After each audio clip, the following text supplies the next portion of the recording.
श्रीपादराजं शरणं प्रपद्ये. अध्याय 6. नरसावधानींचं वृत्त.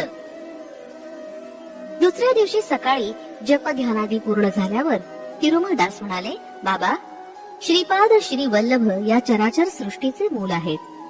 ते वटवृक्षासारखे आहेत. त्यांचे अंशावतार सगळेच विविधता असलेल्या पारंब्यांप्रमाणे आहेत. तेच मूळ परत भूमीमध्ये जाऊन स्वतंत्र तत्व असल्यासारखं दिसतं, परंतु त्यांना आधार वटवृक्षच असतो. देवदानवापासून समस्त प्राणी मात्रांना त्यांचाच आधार आहे. त्यांच्याकडूनच समस्त शक्तींना आश्रय प्राप्त होतो. पुनरपी त्या शक्ती त्यांच्यातच विलीन होत असतात. पर्वत शिखरावर पोहोचलेल्या व्यक्ती सगळ्या वाटा एकसारख्याच वाटतात. त्याचप्रमाणे सगळ्या प्रकारच्या संप्रदायांचे लोक दत्त तत्वामध्येच समन्वय पावतात. प्रत्येक प्राणीमात्रास कांतीचे एक वलय असतं. मी पीठिकापुरात राहत असताना तिथे एक योगी आला. तो विग्रहाच्या कांती वलयाबद्दल माहिती सांगत असे. त्याला व्यक्तीची कांती कोणत्या रंगाची असून किती दूरवर व्यापू नये हे सांगता येत असे. त्यानं श्री कुक्कुटेश्वरालयात येऊन स्वयंभू दत्ताची सूक्ष्म कांती किती दूर व्यापून आहे आणि कोणत्या रंगाची आहे याची परीक्षा करण्याचं ठरवलं. त्या योग्यास स्वयंभू दत्ताच्या ठिकाणी श्री वल्लभांचं दर्शन झालं. त्यांच्या मस्तकाच्या भोवताली विद्युल्लतेच्या तुलनेची धवलकांती अप्रतिमपणे व्यापून होती. त्या धवलकांतीच्या भोवती खालच्या भागात व्यापून असलेल्या निळ्या रंगाच्या कांतीचं त्याला दर्शन झालं. ती मूर्ती त्या योग्यास बघून म्हणाली, बाबा, दुसऱ्यांचं सूक्ष्म शरीर किती दूर व्यापलेलं आहे याची माहिती काढण्याच्या प्रयत्नात अमूल्य जीवन काळ व्यर्थ घालवू नकोस. प्रथम तुझ्या हिताचा विचार कर. थोड्याच दिवसात तुझा मृत्यू होणार आहे. सद्गती संपादन करण्याचा विचार कर. सर्व सत्यांचा, सर्व तत्व मूलांचा मूल असलेला दत्त मीच आहे. ह्या कलियुगात पादगया क्षेत्रात महासिद्ध पुरुषांच्या, महायोग्यांच्या, महाभक्तांच्या प्रेमभरीत आव्हानानच मी इथं अवतार घेतलाय. स्वामींच्या या उपदेशानं त्याच्यातील पूर्व वासनांचा नाश झाला. सूक्ष्म शरीराच्या कांतीची माहिती मिळवण्याची त्याची शक्ती श्रीपाद वल्लभातच विलीन झाली. तो श्री वल्लभांचे त्यांच्याच स्वगृहात दर्शन घेऊन धन्य झाला. स्वच्छ अशी धवलकांती असलेले श्री वल्लभ निर्मळ असून संपूर्ण योगावतार आहेत. निळ्या रंगाची कांती असणारे श्री प्रभू अनंत प्रेमानं, करुणेनं भरलेले आहेत आणि ह्या गुणांचे हे रंग निदर्शक आहेत. त्या योग्याची विश्रांती झाल्यावर श्रद्धापूर्ण चर्चा सुरू झाली. चतुर्वर्ण विभाग असलेल्या सूक्ष्म शरीराच्या कांतीचा भेददृष्ट्या निर्णय घ्यावा का, किंवा जन्मसिद्ध कुलगोत्राच्या दृष्टीनं निर्णय घ्यावा? कोणत्या वर्णाचा जन्म असला तर वेदोक्त पद्धतीनं उपनयन करावं?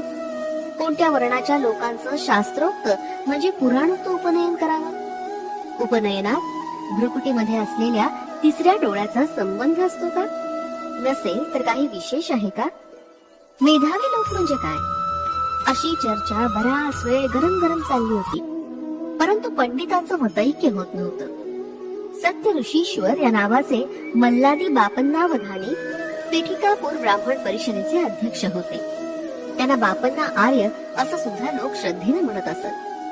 ते मुख्यतः सूर्याची, अग्नीची उपासना करत. पीठिकापुरात झालेल्या एका यज्ञाचं अधिपत्य करण्याची त्यांना विनंती केली होती. यज्ञाच्या शेवटी कुंभवृष्टी झाली, अर्थात वर्षा झाली. सकल जनसमुदाय आनंदला. श्री वत्सवाई नरसिंह वर्मा या नावाच्या क्षत्रिय गृहस्थांनी श्री सत्य ऋषीश्वरांना त्यांच्या गावात राहावं अशी विनंती केली. परंतु यज्ञ यागात मिळालेलं धन, शिधा तेवढेच श्री बापन्ना आर्य घेत असत.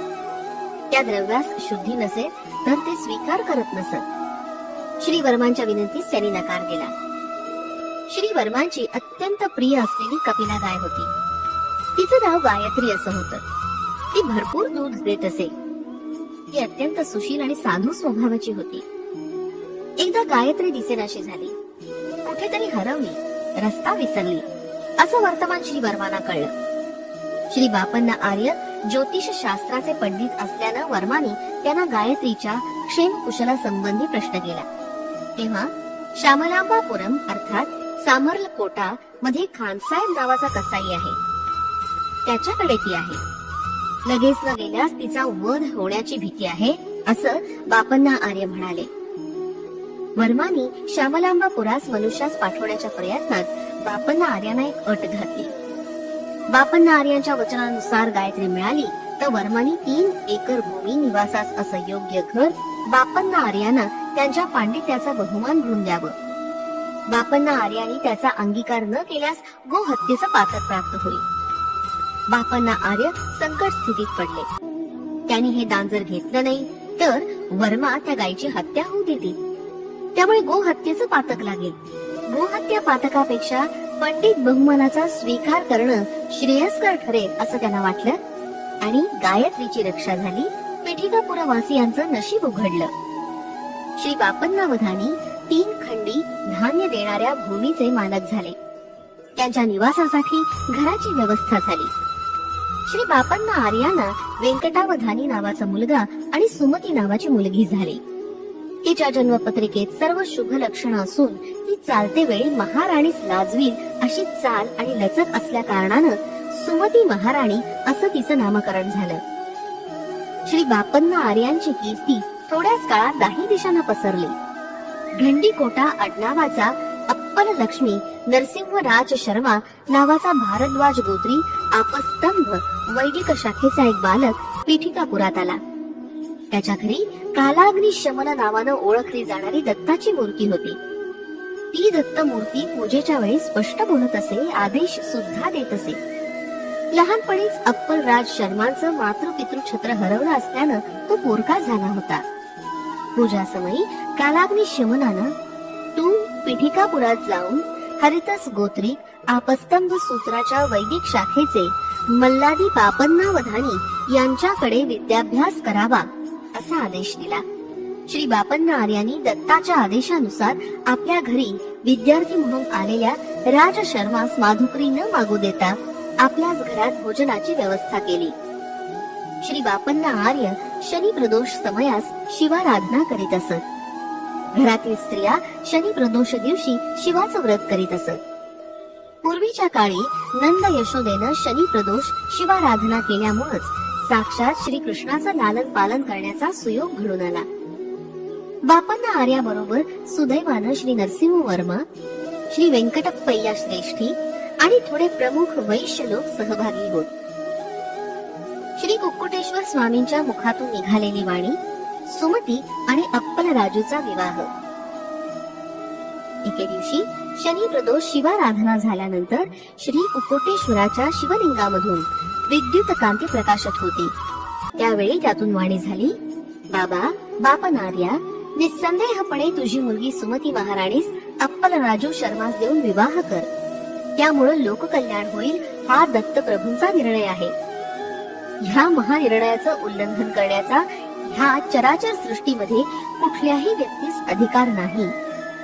ही देववाणी व्यंकटप्पय्या श्रेष्ठीला, नरसिंह वर्माला, तिथे असणाऱ्या सर्व जनसमुदायास ऐकण्यात आली. सगळे आश्चर्यचकित झाले. गोदावरी मंडलांतर्गत ऐनविल्ली या गावातील राजवर्माचे बंधुमित्र परिवारास वर्तमान पाठवले. विवाहाचा निर्णय झाला. राजशर्माला घरदार नव्हते, त्यामुळे थोडा विचार चालला होता. श्री व्यंकटप्पा श्रेष्ठी म्हणाले, मला पुष्कळ घरं आहेत, त्यापैकी एखादं मी राजशर्मास देईन. राजशर्मा दान घेण्यास तयार नव्हते. श्री श्रेष्ठींनी राजशर्माच्या सोयऱ्यांबरोबर बोलून राजशर्माला मिळणाऱ्या वडिलोपार्जित ग्रहभागाची किंमत लावली. ती 1 वराह म्हणजे जुन्या काळातील एक नाणं असं ठरवली गेली. श्री श्रेष्ठींच्या घराची किंमत 12 वराह निश्चित केली.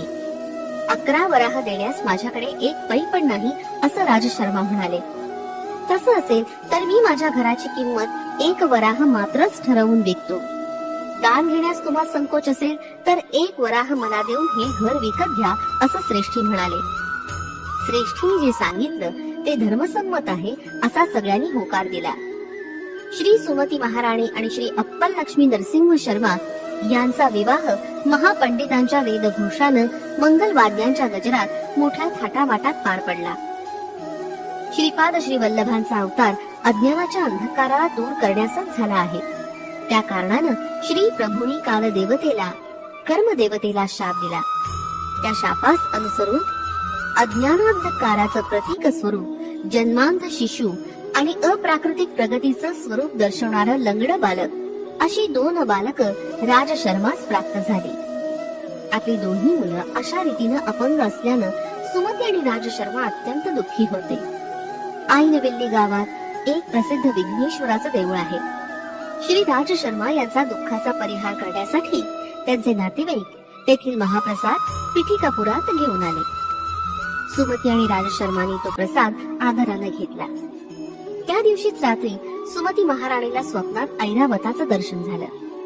नंतर काही दिवस शंख, चक्र, गदा, पद्म, त्रिशूळ, विविध देवतेचं, ऋषींचं, सिद्ध पुरुषांचं, योग्यांचं अशी अनेक दर्शनं तिला स्वप्नात होत होती. काही दिवसांनी जागृतावस्थेत सुद्धा तिला दिव्य दर्शन होऊ लागलं. डोळे झाकले की पडद्यावरील चित्रपटासारखं दिव्य कांतिमय तपसमाधीत मग्न असणारे योगी मुनी अद्भुत दर्शन देत. देवतांचं जन्म नक्षत्र आणि सुमतीच्या प्रसव समयाचा नक्षत्रात असलेला संबंध. सुमती महाराणीनं आपल्या पित्यास दिव्य अनुभवाबद्दल सविस्तर सांगितलं. ते म्हणाले की सर्व लक्षणं महापुरुषाच्या जननाचं शुभ सूचक आहेत. सुमती महाराणीचे मामा श्रीधर पंडित म्हणाले, बाई सुमती, रवीचं म्हणजे सूर्याचं जन्म नक्षत्र विशाखाच आहे आणि श्री रामावताराचा संबंध आहे. कृत्तिका हे चंद्राचा जन्म नक्षत्र आहे. ह्याचा आणि श्री कृष्णावताराचा संबंध आहे. पूर्वषाढा या नक्षत्रावर जन्मलेल्या अंगारकाचा श्री लक्ष्मी नरसिंह अवताराशी संबंध आहे. श्रवण नक्षत्रावर जन्मलेल्या बुधाचा बुद्धावताराशी संबंध आहे. पूर्वा फाल्गुनी नक्षत्रावर जन्मलेल्या गुरुचा विष्णू अंशाशी संबंध आहे. पुष्य नक्षत्रावर जन्मलेल्या शुक्राचा भार्गव रामाशी संबंध आहे. रेवती नक्षत्रावर जन्मलेल्या शनीचा कूर्मावताराशी संबंध आहे. भरणी नक्षत्रावर जन्मलेल्या राहूचा वराह अवताराशी संबंध आहे. आश्लेषा नक्षत्रावर जन्मलेल्या केतूचा मत्स्यावताराशी संबंध आहे. तू मला प्रश्न केलेला समय दैवी रहस्याशी संबंधित आहे. कोट्यावधी ग्रहांना, नक्षत्रांना, ब्रह्मांडाच्या स्थिती गतीला निर्देश देणारे दत्तप्रभूच जन्मास येतील असं मला निश्चित वाटतं. दत्तप्रभू हे नित्य वैभव विभूती. आपले दिव्य अनुभव आणि श्रीधर पंडित यांचं मत सुमती महाराणीनं राजशर्मास सांगितलं. तेव्हा राजशर्मा म्हणाले, मी पूजा करते समयी कालाग्निशमन दत्तांना विचारतो. कालाग्निशमन दत्तात्रेयांची पूजा होत असता कोणत्याही माणसानं ती पाहू नये असा नियम आहे. पूजेनंतर दत्तप्रभू मानवाच्या रूपात समोर बसून बोलतात. नंतर परत त्या मूर्तीमध्ये विलीन होतात. हा रोजचा आमचा नियम आहे. सामान्य विषय किंवा स्वार्थभरित समस्या आम्ही दत्ताला निवेदन करीत नाही. त्या दिवशी पूजेसमयी दत्त महाराज प्रसन्न होते. पूजेनंतर ते मानवी रूपात समोर बसले आणि श्रीधरा या असं बोलावलं. दत्त मूर्तीतून एक रूप बाहेर पडलं आणि त्यांच्या समोर ध्यानस्थ बसलं. परत आपल्या बोटानं संकेत करीत श्रीधरा या असं म्हणाले. तत्काळ ते रूप त्यांच्यातच विलीन झालं. राजशर्माला हे सगळंच आश्चर्यजनक होतं. श्री दत्तप्रभू म्हणाले, तू आता पाहिलेलं रूप येणाऱ्या शताब्दीतील येणारा एकुलता एक अंशावतारच आहे. माझ्यात लीन झालेल्या जीवन मुक्तांना सुद्धा मी बोलावताच यावं लागतं आणि जा अशी आज्ञा झाल्यास पडद्याआड झाल्यासारखं जावं लागतं. माझ्या आज्ञेचं पालन करणं त्यांना चुकतच नाही. माझ्या लीला विभूती केवळ भूमीवरच परिमित नाही. हे ब्रह्मांड सारच माझ्या हातातील खेळण्याच्या चेंडू सारखं आहे. मी एका पायानं लत्ता प्रहर केल्यास कोट्यावधी योजना पार करतो. मी जन्म मृत्यूच्या अतीत आहे असं म्हणत श्री प्रभूंनी राजशर्माच्या भ्रूमध्यात स्पर्श केला. लगेच राजशर्माला पूर्वजन्माची स्मृती झाली. त्यानं एका युगात विष्णू दत्त या नावानं जन्म घेतला असून त्याची पत्नी सुमतीनं सोमदेवम्मा या नावानं जन्म घेतला होता असं ज्ञात झालं. श्री दत्त महाराज पुढे म्हणाले, मी दत्त या रूपानं दर्शन देऊन तुमची काय इच्छा आहे असं विचारलं होतं. त्यावेळी पितृश्राद्धाच्या दिवशी जेवायला यावं अशी विनंती तुम्ही केली होती. सूर्याग्नी बरोबर मी श्राद्धाचं जेवण केलं. तुमच्या पितृदेवतांना शाश्वत ब्रह्मलोकांची प्राप्ती करून दिली. मी श्रीपाद श्री वल्लभ या नावानं अवतार घेऊन गेल्या 100 वर्षापासून या भूमीवर योग्याला महापुरुषांना दर्शन देतच आहे. पीठिकापुरात सवित्र काठक चयन अर्थात होम भारद्वाज महर्षीनं त्रेतायुगात केला होता. तेव्हाचे त्या होमाचे भस्म पर्वतासारखे जमून बसले. कालांतराने ते भस्म द्रोणागिरी पर्वतावर शिंपडलं गेलं. मारुती द्रोणागिरी पर्वत घेऊन जात असताना एक छोटा भाग गंधर्वपुरात म्हणजेच गाणगापूर इथं पडला. गंधर्व नगर हे भीमा आणि अमरजा या पवित्र नद्यांचा संगम प्रदेश आहे. श्रीपाद श्री वल्लभांच्या अवतार समाप्तीनंतर मीन अंश मीन लग्नावर करंज नगरीत शुक्ल यजुर्वेदीय वाजसनेय माध्यंदिन शाखेत नृसिंह सरस्वती या नावानं जन्म घेऊन गंधर्व नगरात अनेक लीला करेन. श्री शैल्यातील कर्दळी वनात 300 वर्ष तपोसमाधीनंतर स्वामी समर्थ या नावानं प्रज्ञापुरात निवास करेन. जेव्हा शनी मीनेत प्रवेश करेल तेव्हा त्या शरीराचा त्याग करेन. दत्तप्रभूंचं हे वक्तव्य राजशर्मानं आपल्या धर्मपत्नीस सांगितलं. त्यावेळी सत्य ऋषीश्वर बापनारी म्हणाले, बाबा राजशर्मा, तुझ्या पूर्वीच्या युगातील जन्मात श्री दत्तप्रभूंना सूर्याला आणि अग्नीला श्राद्ध भोजन दिलेला तो पुण्यात्मा आहेस. या जन्मात कोणत्याही रूपात दत्त महाराज भोजन द्या असं विचारतील, तो दिवस पितृश्राद्धाचा असला तरी कसलाही विचार न करता ब्राह्मण जेवायच्या अगोदरच श्री दत्तानं भोजन विचारलं तर जरूर वाढावं. बाई सुमती, ही गोष्ट लक्षात ठेव. बाबा शंकर भट्टा, दत्तप्रभूंच्या लीला अलौकिक आहेत. आतापर्यंत कधीही न ऐकलेल्या आणि अपूर्व आहेत. महालय अमावस्येचा दिवस होता. राजशर्मा पितृश्राद्धाच्या तयारीत होते. दारासमोर भवती भिक्षां देही असा आवाज ऐकला आणि त्या अवधूताला सुमती महाराणीनं भिक्षा घातली. काही मागणं माग असं म्हणणाऱ्या अवधूताला सुमती म्हणाली, बाबा, आपण अवधूत आहात. आपलं वाक्य म्हणजे सिद्ध वाक्यच आहे. श्रीपाद श्री वल्लभांचा अवतार लवकरच या भूमीवर होईल असं विद्वान लोक सांगतात. दत्तप्रभू आता कोणत्या रूपात संचार करत आहेत? या 100 वर्षापूर्वीपासून या भूमीवर श्री दत्तप्रभू श्रीपाद श्री वल्लभ या रूपात फिरत आहेत असं ज्ञात होत आहे. आपण मला काहीतरी माग असं म्हटलं. मला श्रीपाद श्री वल्लभांचं रूप पाहण्याची फार तीव्र इच्छा आहे. श्रीपाद श्री वल्लभांचा आविर्भाव अर्थात प्राकट्य. हे शब्द ऐकून त्या अवधूतानं भुवन दणाणून जाण्यासारखे भूकंप आल्यासारखे विकट हास्य केलं. सुमती महाराणीला तिच्या सभोवतीचं समस्त विश्व एका क्षणातच अदृश्य झाल्यासारखं वाटलं. समोर 16 वर्ष वय असलेला सुंदर बालक यतीच्या रूपात प्रकट झाला आणि म्हणाला, आई, मीच श्रीपाद श्री वल्लभ आहे. मीच दत्त आहे. अवधूतांच्या रूपात असताना श्री वल्लभांचं रूप पाहण्याची इच्छा व्यक्त केलीस. ती इच्छा पूर्ण करण्यास तुला श्री वल्लभांच्या रूपात दर्शन दिलं. श्री वल्लभांच्या रूपात असलेल्या मला कोणतंही मागणं मागू शकतेस. तू मला जेव घालून तृप्त केलंस. जे मागशील ते वरदान द्यावं अशी इच्छा आहे. या जगातील लोकांनी संकल्प रूपानं पापकर्म केल्यास पापांचं फळच प्राप्त होतं. संकल्पानं पुण्यकर्म केल्यास पुण्यकर्माचं फळ प्राप्त होतं. निष्काम कर्माचं आचरण केल्यास त्यास अकर्म म्हणतात. ते सुकर्मही नसतं अथवा दुष्कर्मही नसतं. अकर्मच पुण्य किंवा पाप असं कोणतंच फळ नाही. म्हणून दुसरंच फळ द्यावं लागतं, ते भगवंताधीन असतं. अर्जुनानं अकर्म केल्यामुळेच श्रीकृष्णानं त्याला कौरवांना मारायला सांगितलं. तसं मारल्यास पाप लागणार नाही असं श्रीकृष्णानं अर्जुनाला सांगितलं. कौरवांचा संहार हा भगवंत निर्णयच होता. तुम्ही दंपतींनी पण विशेष असं अकर्म केलं आहे. म्हणून लोकहितार्थानं काहीतरी प्रतिफळ दिलंच पाहिजे. निसंदेहानं तुझी इच्छा मला सांग, न चुकता ती पुरवेन. श्री दत्तांच्या दर्शनानंतर सुमती महाराणीला स्फुरलेला संकल्प.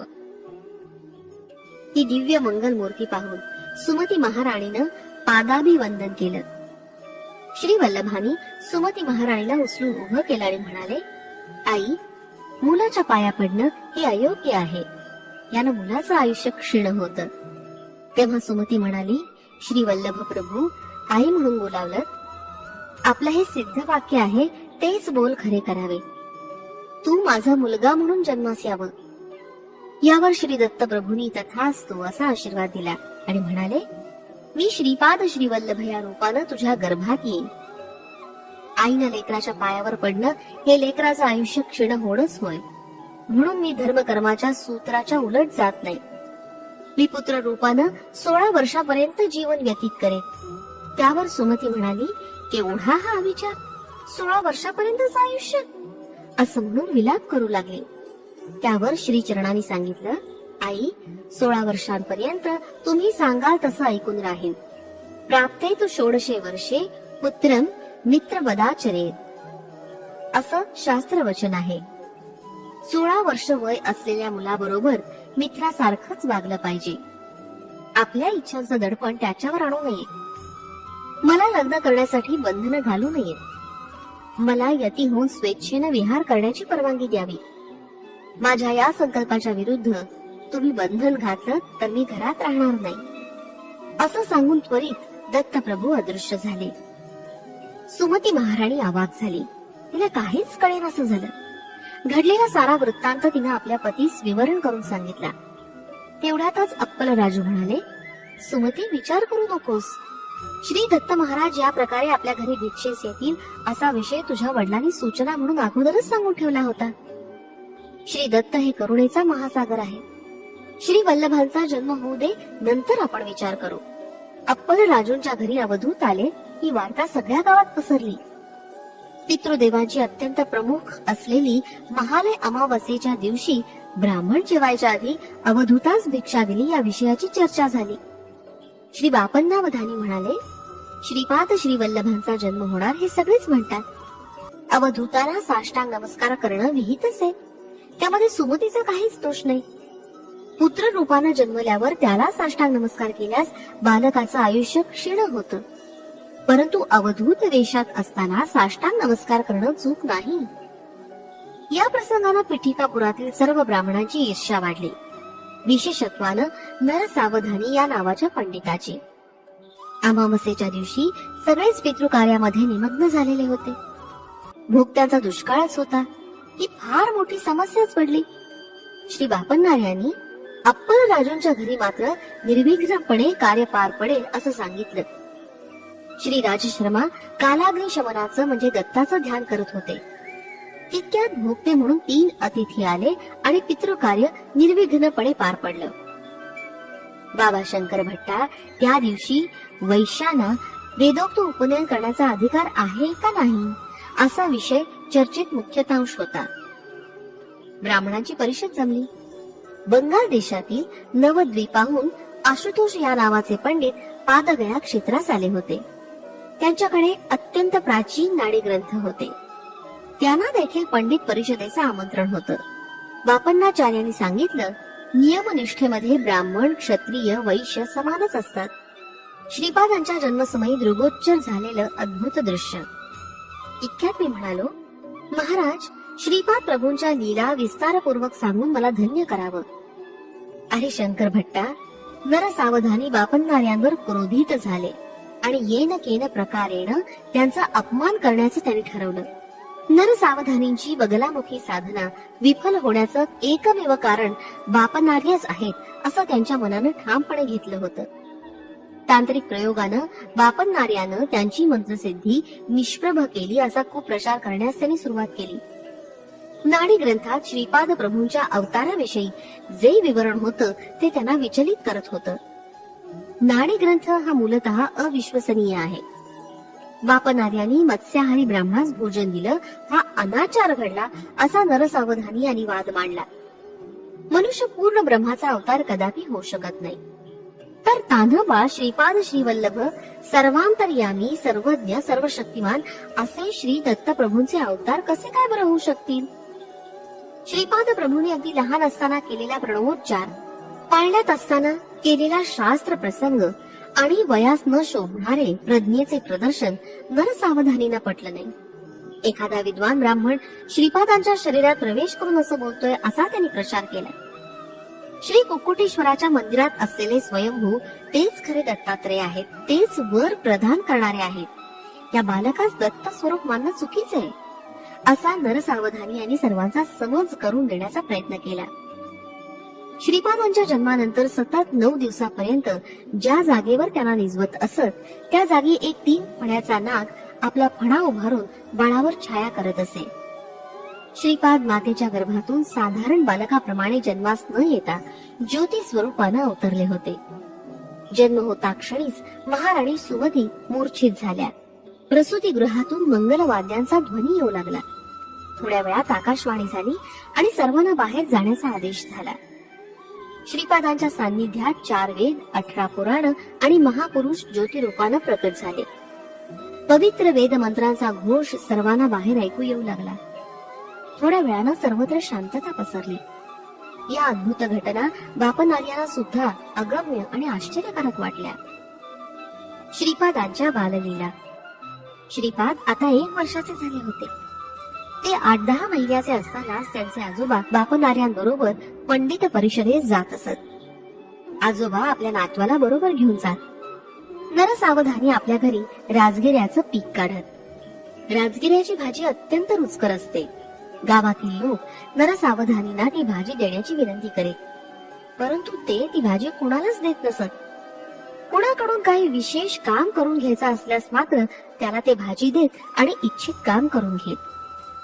श्रीपादांनी एकदा आपल्या आईस राजगिऱ्याची भाजी करण्यास सांगितलं आणि ती भाजी सुद्धा त्यांना नरसावधानींच्या घरचीच हवी होती, परंतु हे काम कठीण होतं. श्रीपाद लहान असतानाच स्वेच्छेनं चालत नरसावधानींच्या घरी जात असत. त्यांच्या घरी शास्त्राविषयी चर्चा करीत, तसंच चित्र विचित्र लीला करीत.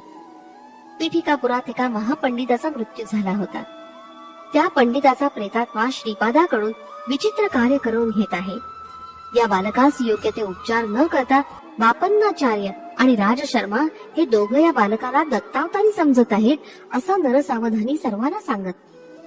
पीठिकापूर हे पादगया क्षेत्र असून पितृदेवतांचं प्रधान स्थान आहे. विगत आत्म्यांशी संपर्क साधून संभाषण करण्याचं सामर्थ्य असलेले तत्ववेद ते येथे राहत असत.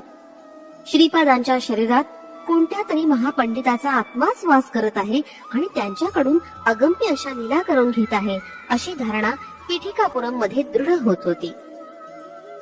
तिरुमल दासांवर श्रीपादांचा दिव्य अनुग्रह.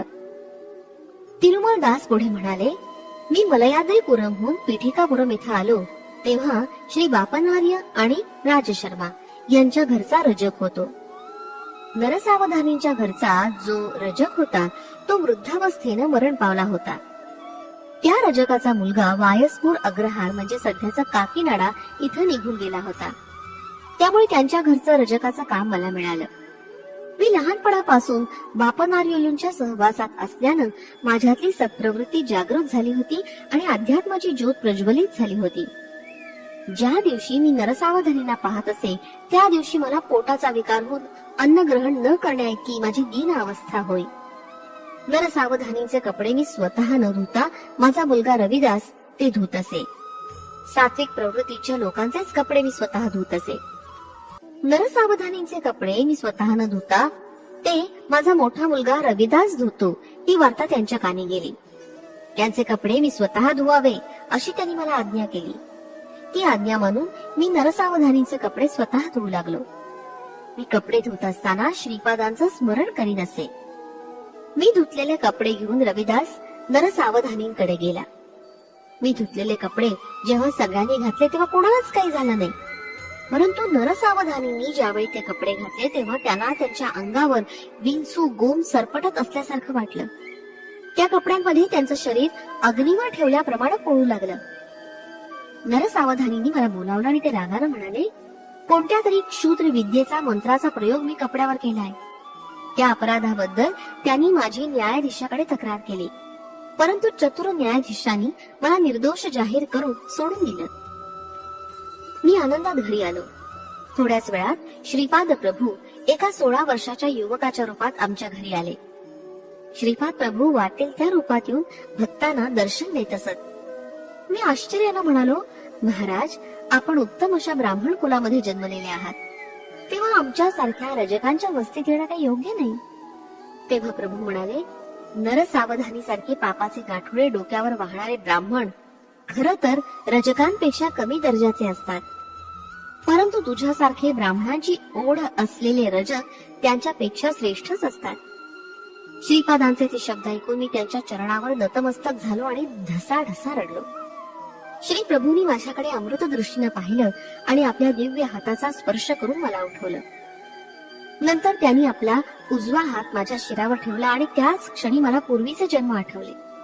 माझ्यातील योग शक्तीला चालना मिळाली. कुंडलिनी शक्ती सुद्धा जागृत झाल्याचा अनुभव येऊ लागला. श्रीपाद प्रभू हळूहळू पावलं टाकत अंतर्धान पावले. श्रीपाद प्रभूंनी आपल्या आईजवळ राजगिऱ्याची भाजी करून देण्याचा हट्ट केला. त्यांना नरसावधानींच्या घरातली भाजी हवी होती, परंतु ती गोष्ट अशक्य वाटत होती. यावेळी बापन्नार्य म्हणाले, श्रीपादा, उद्या सकाळी मी तुला नरसावधानीच्या घरी घेऊन जातो. तू स्वतः त्याला राजगिऱ्याची भाजी देण्याची विनंती कर. परंतु जर त्याने ती भाजी देण्यास नकार दिला तर त्या भाजीसाठी पुन्हा कधीही हट्ट करू नकोस.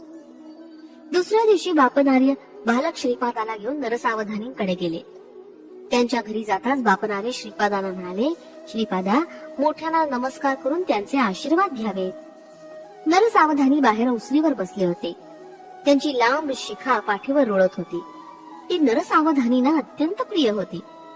श्रीपादांनी नरसावधानींकडे बघितलं आणि दोन्ही हात जोडून त्यांना नमस्कार केला. श्रीपादांची तीक्ष्ण नजर नरसावधानींच्या पाठीवर विसावलेल्या शिखेवर पडली आणि काय आश्चर्य, ती आपोआप गळून खाली पडली. ती पाहून नरसावधानी अगदी गोंधळून गेले.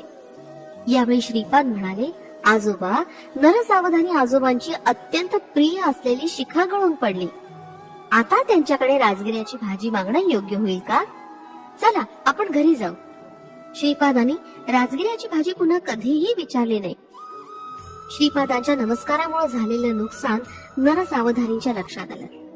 ते ध्यानात बसले असताना त्यांच्या शरीरातून त्यांच्यासारखंच दिसणारे तेजोवलय बाहेर पडलं.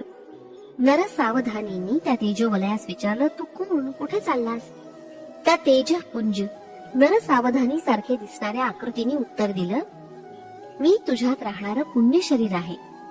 तू आतापर्यंत कितीतरी वेद पठण केलं आहेस, स्वयंभू दत्तात्रेयांची आराधना केलीस, परंतु साक्षात श्री दत्तात्रेयांचे अवतार असलेले श्रीपाद श्री वल्लभ यांचा अपमान केलास. तुला तुझ्या शिखेवर राजगिऱ्याच्या भाजीवर असलेलं प्रेम आसक्तीच्या 1,00,000 प्रेम जरी श्रीपादांच्या विषयी असतं तर तुझ्या जन्माचं सार्थक झालं असतं. परंतु मोहपाशाने स्वतःच बांधून घेऊन मोक्षाची एक दिव्य संधी तू घालवलीस. तू लवकरच दरिद्री होशील. त्या दारिद्र्याचं हरण करण्यासाठीच श्रीपाद प्रभूंनी तुला शाकदान मागितलं होतं. त्यांना जर तू ते दान दिलं असतंस तर तुला आता येणारा दारिद्र्य न येता उत्तम ऐश्वर प्राप्त झालं असतं. तू स्वतः आपल्या हाताने ही संधी दवडलीस. श्रीपाद प्रभू करुणेचे सागर आहेत. हा अवतार संपल्यावर ते दुसरा नृसिंह सरस्वती नावानं अवतार ग्रहण करतील. त्यावेळी तू एक दरिद्री ब्राह्मणाच्या रूपात जन्म घेशील. त्या जन्मात सुद्धा तू घरी राजगिऱ्याची भाजी पिकवशील. त्यावेळी योग्य समय पाहून मी पुन्हा तुझ्या शरीरात प्रवेश करीन. त्यावेळी श्रीपाद प्रभू तुझ्या घरी भिक्षेसाठी येतील. तू प्रेमानं वाढलेली भिक्षा घेऊन तुला ते ऐश्वर्य प्रदान करतील. सध्या मात्र मी तुझं शरीर सोडून जातोय. श्रीपाद प्रभूंनी केलेला नमस्कार तुला नव्हता, तर तुझ्यातील पुण्य स्वरूपात वास्तव्य करणाऱ्या मला होता. त्यांनी मला तुला सोडून त्यांच्या स्वरूपात लीन होण्याची आज्ञा केली होती. त्यानुसार मी श्रीपादांच्या स्वरूपात लीन होण्यास जात आहे. आता तुझ्या शरीरात केवळ पाप पुरुषच उरला आहे. असं बोलून तो पुण्यात्मा श्रीपादांमध्ये विलीन झाला. कालांतरानं नरसावधानीची प्रकृती क्षीण होत गेली. लोक त्यांच्या शब्दांचा निरादर करू लागले. त्यांच्या चेहऱ्यावर विलसणारे विद्वत्तेचं तेज लोप पावलं. त्याच वेळी पिठिकापुरात विषूची म्हणजेच कॉलराची साथ पसरली. यात अनेक ग्रामवासी या रोगास बळी पडले. दूषित पाण्यामुळे हा रोग बळावत असल्याचा निष्कर्ष गावातील वैद्यांनी काढला. भयभीत झालेल्या ग्रामवासियांनी या महामारीच्या रोगावर शास्त्रीय रीतीनं निर्मूलन पद्धती काढावी अशी प्रार्थना श्री बापन्नार्यांना केली. श्री बापन्नार्यांनी आपल्या अंतर्दृष्टीनं जाणलं की महामारी जलदोषानं झालेली नसून वायुमंडल कलुषित झाल्यानं झाली आहे. परंतु बापन्नार्यांचं हे मत गावातील वैद्यांना पटलं नाही. ग्रामस्थांनी ग्रामदेवतेस पशुबली देऊन तांत्रिकाकडून विविध प्रकारच्या पूजा महामारीच्या निर्मूलनासाठी केल्या.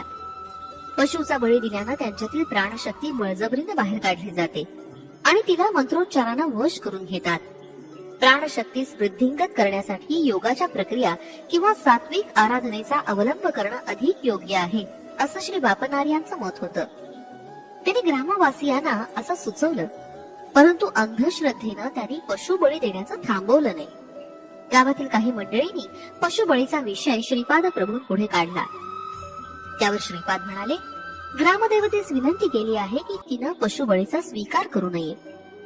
श्रीपादांच्या आज्ञेनुसार ग्रामदेवता समुद्र स्नान करण्यास गेली आहे. आता दूध उतू घालून देवतेस नैवेद्य अर्पण केल्यास या रोगराईपासून तुमची सुटका होईल. कालिकेचं रूप धारण केलेली ग्रामदेवता शांत होईल.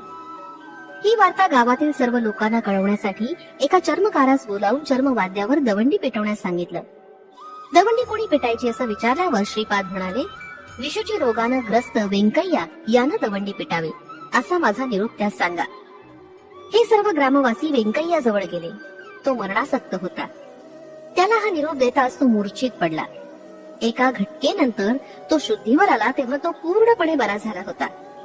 ही बातमी हा म्हणता संपूर्ण पीठापुरमध्ये चर्चेचा विषय झाली. व्यंकय्यानं गावात फिरून चोहीकडे दवंडी पिटली.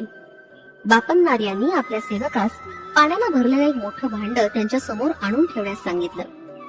वायुमंडळातील विषारी कीटाणूंचा नाश करण्यासाठी योग्य त्या मंत्राचं संधान केलं आणि तत्काळ हवेतील विषारी कीटाणू पाण्यात टप टप येऊन पडले. अशा प्रकारे वायुमंडळ शुद्ध झालं आणि महामारी रोगाचं निर्मूलन झालं. श्रीपादांच्या जन्मतिथीस राजशर्मा पत्नीसह श्रीपादांना घेऊन बाळाचे आजोबा श्री बापन्नार्य यांच्याकडे आले.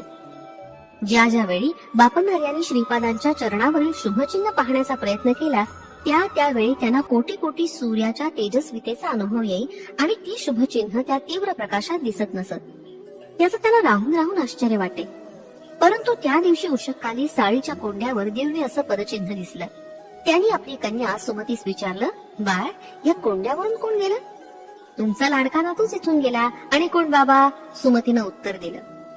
ते पदचिन्ह 16 वर्षीय कुमाराच्या पदचिन्हासारखं होतं. आजोबांनी श्रीपादांना आपल्या मांडीवर घेतलं आणि त्याच्या चरणकमलांचे ते निरीक्षण करू लागले. यावेळी त्यांना दिव्य प्रकाश न दिसता मीच साक्षात दत्तात्रेयाचा अवतार आहे असं सूचित करणाऱ्या सुस्पष्ट अशा चिन्हांचं दर्शन झालं. त्या दिव्य चरणांचं बापन्नार्यांनी कौतुकानं चुंबन घेतलं. हा बालक श्री दत्तात्रेयाचा अवतार असल्याचा त्यांचा निर्धार दृढ झाला. त्याच वेळी त्यांच्या मुखातून श्री दत्ताच्या स्तुतीपर पद आपोआप निघालं. त्या दिव्य चरणांच्या दर्शनानं बापन्नार्यांच्या अंगी अष्टभाव सिद्ध झाले. त्यांच्या डोळ्यातून आनंदाश्रू वाहू लागले. ते श्रीपादांच्या गालावर ओघळले आणि मोत्याच्या बिंदूसारखे चमकत होते.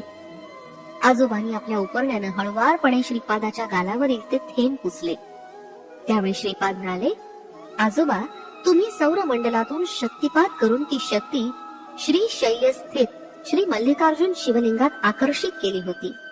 त्याच वेळी सूर्यमंडलातील ती शक्ती गोकर्ण महाबळेश्वरी व पादगया क्षेत्री स्थित असलेल्या स्वयंभू दत्तात्रेयांच्या ठिकाणी सुद्धा आकर्षित झाली. गोकर्ण महाबळेश्वर क्षेत्रास अधिक शक्ती संपन्न करण्याचा संकल्प आहे.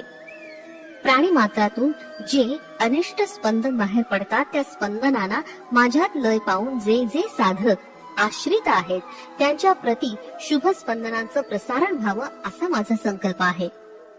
गोकर्ण महाबळेश्वर हे परमेश्वराचं आत्मलिंग आहे. त्याच्या केवळ दर्शनानं मुक्ती साध्य होते. तसंच श्री शैल्याच्या दर्शनानं सुद्धा मुक्तीचं फळ प्राप्त होतं. येथील मल्लिकार्जुनास शक्ती संपन्न करण्याचा संकल्प आहे. तुम्ही सत्यऋषी आहात. मी यतीच्या रूपात होतो तेव्हा आईनं मला नमस्कार केला. त्यामुळे मी अल्पायुषी होणार असं माझं मत होतं. परंतु आईनं मला श्रीपाद रूपात नमस्कार केला म्हणून मी अल्पायुषी होणार नाही असं आपण म्हणालात. तेव्हा आपल्या दोघांचंही म्हणणं खोटं होऊ नये म्हणून मी केवळ 16 वर्षापर्यंतच तुमच्या घरी राहण्याचं ठरवलं आहे. संसार बंधनातून मुक्तीची इच्छा करणाऱ्या मुमुक्षूंना अनुग्रह देण्याचं कार्य पुढे आहे. मी चिरंजीव असावा असा तुमचा संकल्प आहे तो मी मूर्तीच नाही. श्रीपाद श्री वल्लभ हे स्वरूप गुप्त करेन. नृसिंह सरस्वती हा अवतार घेतला तरी श्रीपाद श्री वल्लभ रूप हेच नित्य सत्य रूप म्हणून राहील. नृसिंह सरस्वतीचे अवतार कार्य पूर्ण करून श्री शैल्यास असलेल्या कदलीवनात 300 वर्षपर्यंत तपश्चर्या करून प्रज्ञापूर अर्थात अक्कलकोट इथं स्वामी समर्थ रूपात प्रकट होईल. तेथील वटवृक्षामध्ये माझी प्राणशक्ती प्रवेश करवून मल्लिकार्जुन शिवलिंगात विलीन होईल. बापणनार्यांना हे सगळं आश्चर्यकारक आणि अद्भुत असं वाटलं. आजोबांच्या घरी पहिल्या वर्षीचा वाढदिवस अति आनंदात आणि थाटात साजरा झाला. पिठिकापुरमला त्या दिवशी आणखीन एक आश्चर्य घडलं. नरसावधानी, देवळाचे पुजारी आणि अजून काही मंडळी कुक्कुटेश्वराच्या मंदिरात दर्शनाला गेले असताना त्यांना तेथे स्वयंभू दत्तात्रेयाची मूर्ती दिसली नाही. मंदिरातील मूर्ती दिसेनाशी झाल्याची वार्ता गावात दावानलासारखी पसरली. नरसावधानीच्या विरुद्ध असलेला एक तांत्रिक मूर्ती अदृश्य होण्याचं कारण नरसावधानीच आहेत असं मोठ्या तावातावानं म्हणू लागला. नरसावधानी शूद्र विद्येचे उपासक आहेत आणि त्यांनीच मूर्ती अदृश्य केली असा प्रचार गावात करण्यास त्यानं सुरुवात केली. पिठापुरमच्या ब्राह्मणांनी नरसावधानींच्या घराची झडती घेण्याचं ठरवलं. ते ब्राह्मण श्री बापणनार्यांना भेटले आणि झालेला प्रकार सांगितला. तेव्हा बापणनार्या त्या ब्राह्मणास म्हणाले, सत्य प्रत्ययास येईपर्यंत मौन राहावं. योग्य वेळी या प्रश्नाचं समाधान होईल. नरसावधानींच्या घराची झडती घेऊन संशय स्थळी खोदकाम केल्यावर तिथं मानव कपाल आणि क्षुद्र विद्येस उपयोगी पडणाऱ्या काही वस्तू सापडल्या, परंतु श्री दत्तात्रेयांची मूर्ती मात्र मिळाली नाही. श्री नरसावधानी मूर्तीच्या चोरीच्या आरोपापासून मुक्त झाले, परंतु ते क्षुद्र विद्येचे उपासक असल्याचं सिद्ध झालं. दिवसेंदिवस त्यांची प्रकृती क्षीण होत होती. त्यांच्याकडे एक वांझ गाय होती. तिला बैलाप्रमाणे शेतीच्या कामासाठी ते वापरत, पण वेळेवर दाणा पाणी सुद्धा देत नसत. एके दिवशी नरसावधानीच्या विरुद्ध असलेल्या तांत्रिकानं त्या गायीच्या शरीरात शूद्र शक्तीचं आवाहन केलं. त्यामुळे त्या गायीनं खुंटाचं बंधन तोडून टाकून ती घरात शिरली आणि घरच्या लोकांना शिंगानं मारू लागली. नरसावधानींनी अति प्रेमानं लावलेला राजगिऱ्याच्या भाजीचा मळा तिने उद्ध्वस्त केला. त्या गायीजवळ जाऊन तिला दोरीनं बांधणं कोणाचंच शक्य झालं नाही. त्याच दिवशी नरसावधानींच्या घरी त्यांच्या आईचं श्राद्ध होतं. श्राद्धाचा संपूर्ण स्वयंपाक झाला होता. श्राद्धाच्या ब्राह्मणांचं भोजन झालं होतं. घरच्या मंडळींचं मात्र जेवण अजून झालं नव्हतं. त्या गायीनं सारं अन्न आणि वडे खाऊन टाकले. याच वेळी बालक श्रीपाद प्रभू आपल्या वडिलांना नरसावधानींच्या घरी घेऊन जाण्याचा हट्ट करू लागले. श्रीराज शर्मा त्यांना घेऊन नरसावधानींच्या घरासमोर जाऊन उभे राहिले. तेवढ्यात ही गाय नरसावधानींच्या घरातून बाहेर आली. तिने अंगणात उभे असलेल्या श्रीपादांना 3 प्रदक्षिणा घातल्या आणि त्यांच्या चरणी नतमस्तक झाली आणि त्याच अवस्थेत गतप्राण झाले. या प्रसंगानंतर गावातील लोक अनेक मतं व्यक्त करू लागले. गायीनं खाल्लेल्या वड्यामध्ये विष होतं आणि ते खाल्ल्यानं गाय मरण पावली. आता नरसावधानींना गो हत्येचं पाप लागेल असे नाना लोकापवाद उठू लागले. त्यामुळे नरसावधानी त्रस्त झाले होते. त्या गायीनं श्रीपादांना 3 प्रदक्षिणा घातल्या आणि नंतर त्यांच्या चरणांवर मस्तक ठेवून प्राण सोडले. या कारणानं श्रीपाद हे दैवी अवतार असल्याची सर्व लोकांची खात्री झाली. राजशर्मांना आयुर्वेद शास्त्राचं ज्ञान होतं. ते नरसावधानींना विनंतीनुसार त्यांचा औषधोपचार करत होते, परंतु त्यांच्या दुर्धर रोगावर औषधाचा काहीच परिणाम दिसून येत नव्हता. नरसावधानींची प्रकृती खालावतच गेली आणि त्या रोगातच त्यांचा एके दिवशी देहांत झाला. नरसावधानींच्या मृत्यूमुळे गावातील लोक श्री राजशर्मांनी त्यांना उत्तम औषध दिली नाही, त्यामुळे ते आपल्या जीवास मुकले असं बोलू लागले. काही जण म्हणू लागले की श्रीपाद श्रीवल्लभ नरसावधानींकडे रोज जात असत. ते जर दत्तावतारी असते तर नरसावधानीचा मृत्यू कसा झाला? अनेकांनी गोहत्येचं पातकच त्यांच्या देहांताचं कारण असल्याचा निर्वाळा दिला. नरसावधानीच्या कुटुंबियांचं सांत्वन करण्यासाठी श्री राज शर्मा व श्रीपाद गेले असताना नरसावधानींच्या पत्नीनं त्यांचा हात धरून म्हटलं, अरे बाळा श्रीपादा, चिमूटभर सौभाग्याचं वाण घेण्यासाठी मी दूर दूर पर्यंत हळदी कुंकवास जात होते. तू दत्तात्रेयच आहेस तर नरसावधानी आजोबांना जिवंत करणं तुला शक्य नाही का? असं म्हणून ती माऊली रडू लागली. नवनीतासारखं मऊ हृदय असलेल्या श्रीपाद प्रभूंनी त्या मातेचे अश्रू पुसले. शवयात्रा सुरू झाली. राज शर्मा आणि श्रीपाद त्या अंतिम यात्रेत सहभागी झाले. नरसावधानीच्या ज्येष्ठ पुत्रानं पित्याच्या चितेस अग्नी देण्यासाठी अग्नी हातात घेतला. त्यावेळी श्रीपादांच्या नयनातून 2 थेंब बाहेर पडले. याच वेळी मेघ गर्जनेसारख्या आवाजात श्रीपाद म्हणाले, हा हा हा, मृत झालेल्या पित्याच्या शरीरास अग्नी देणारे पुत्र तर पाहिले, परंतु जिवंत पित्यास अग्नी देणाऱ्या पुत्रास पाहिले नाही. हे वक्तव्य ऐकून स्मशानात जमलेले सारे लोक निस्तब्धतेनं श्रीपादांकडे पाहू लागले. श्रीपादांनी चितेवर असलेल्या नरसावधानीच्या भ्रूमध्यावर अंगुष्ठानं स्पर्श केला. त्या दिव्य स्पर्शानं नरसावधानीच्या अंगात चैतन्य स्फुरू लागलं आणि आश्चर्य असं की काही क्षणातच ते चितेवरून खाली उतरले. त्यांनी श्रीपाद प्रभूंना साष्टांग नमस्कार केला आणि सर्व लोकांबरोबर ते घरी परतले. त्यांना सजीव घरी परत आलेलं पाहून त्यांच्या पत्नीस अत्यंत आनंद झाला. श्रीपाद प्रभूंच्या अंगुष्ठ स्पर्शानं नरसावधानीला कर्मसूत्राचं सूक्ष्म ज्ञान आलं. त्यांच्या घरातील मृत झालेली वांझ गाय ही गतजन्मातील नरसावधानीची माता होती. त्यांच्या घरी असलेला बैल हे त्यांचे पिताश्री होते. या गोष्टींचा बोध नरसावधानीला झाला. मरते समयी त्या गायीनं श्रीपाद प्रभूंना आपलं दूध त्यांनी प्यावं अशी विनंती केली होती. पुढच्या जन्मी जेव्हा वांझ म्हैस म्हणून ती जन्माला येईल त्यावेळी श्रीपाद प्रभू नृसिंह सरस्वती अवतारात तिचं दुग्धपान करतील. हे श्रीपादाने गायीला दिलेलं वचन नरसावधानीला कळलं. ज्या तांत्रिकानं नरसावधानींवर प्रयोग केला होता त्याचा मृत्यू लवकरच होणार असून पुढच्या जन्मी तो ब्रह्मराक्षसाच्या योनीत जन्म घेणार असून त्याच्यावर यतिरूपात असलेल्या श्रीपादाचा अनुग्रह होईल असं सूक्ष्म लोकातील विषय नरसावधानीना श्रीपादाच्या कृपाप्रसादानं ज्ञात झाले. त्यांना स्वतःच्या पुढील जन्माची माहिती सुद्धा कळली. पुढील जन्मात त्यांच्या घरी यतिरूपानं श्रीपाद प्रभू येऊन त्यांच्याकडून राजगिऱ्याच्या भाजीची भिक्षा स्वीकारून राजगिऱ्याचं पीक स्वहस्ते नष्ट करून त्याच्या मुळाशी असलेल्या सोन्याच्या नाण्यांनी भरलेला हंडा त्यांना देतील. ही भविष्य वार्ता नरसावधानीना श्रीपादांच्या अंगुली स्पर्शानं कळली होती. श्रीपादांचा चेहरा अतिशय सात्विक, सुंदर, दैदिप्यमान असा होता. त्यांची तुलनाच होऊ शकत नाही.